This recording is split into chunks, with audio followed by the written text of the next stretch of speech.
The failure became that when these retailers started to go to digital catalogs, that entire experience died. That experience became a self-serve experience. And so to a number of clients, I've been saying that imagine if you did all that, you invested all this money into retail, and then you spent tons of money marketing, and now you have customers coming into your store, and you're sitting back in your chair all the way at the end of the store by the cash register, waiting for someone to figure it out on their own to then put your product to just give you a credit card. Yeah. This is what majority of websites feel like today.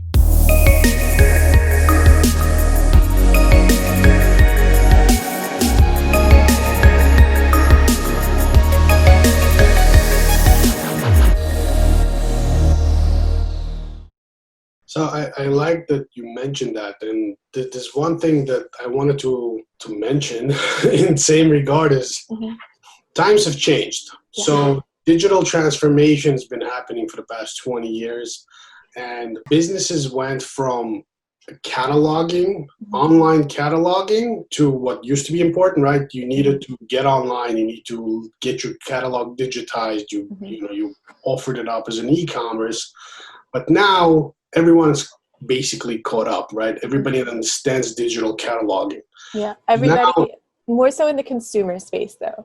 That's definitely not the case in the B2B space. Correct. Agreed. So, but specifically in the consumer space, brands need to understand that they have to start the next level of transformation, which is going from cataloging into experience. Right. So how do you generate like a user experience that essentially you would provide in retail online? There's a good reference I keep bringing up is, people invest a lot of money into retail. They find a location, they pay high rents for where a lot of foot traffic is, where you have a lot of visibility. You spend a lot of money renovating the actual retail space. You buy showcases.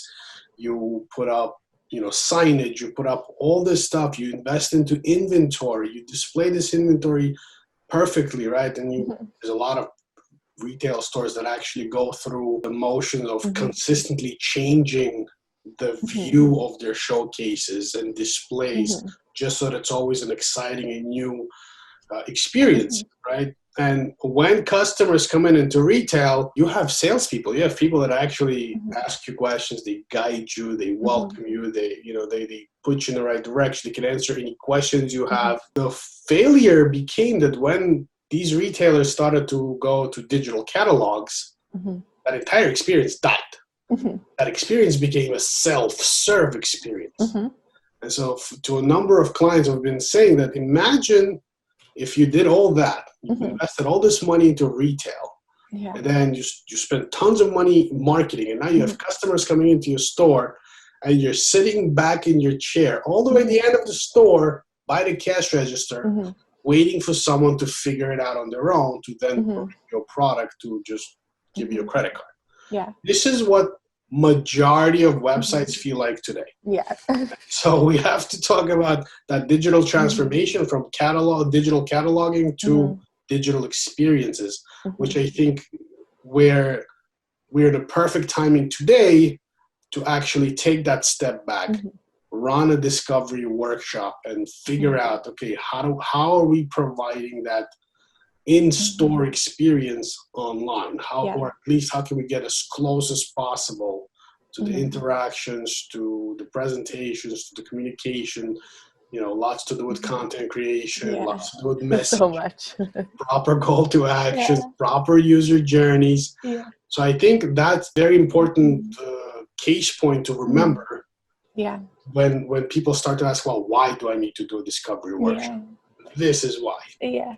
I think there are kind of two ways that I would tackle that problem, kind of going back to some of the things that you mentioned earlier in your comment. The first is that, internally when I'm talking to the stakeholders as part of like the discovery process. You know, you're kind of bringing in the different groups that are involved in both retail and online. You're having conversations about how they do their job.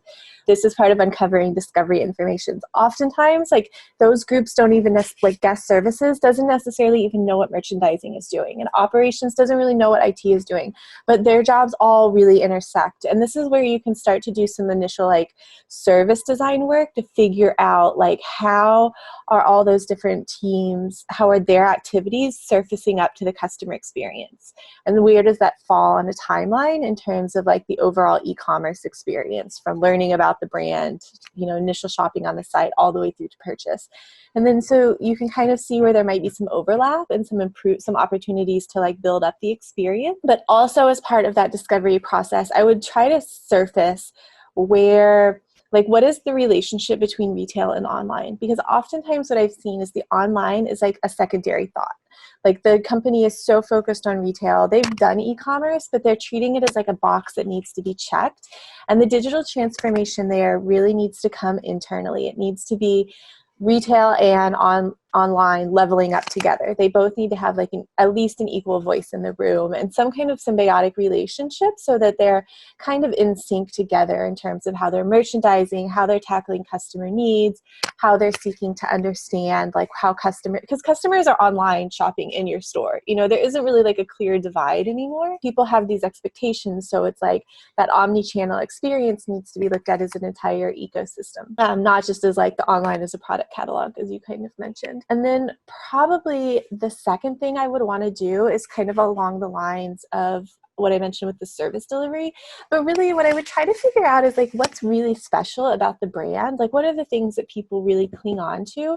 And then how can you thread that needle across the omni-channel experience? And that's where mapping is really useful, because you can map out all the brand touch points across the online and retail ecosystems, and then kind of figure out like where are these important touch points happening? Is there any overlap between where they're happening? And then you can start to have really interesting conversations about, you know, just brainstorming ideas to kind of figure out what are some fun ways to flex the brand that people might not necessarily be expecting, that people might perceive as clever, whatever the brand traits are that you want expressed. Creating some kind of experience map would be a really great way to start tackling where to identify those spots.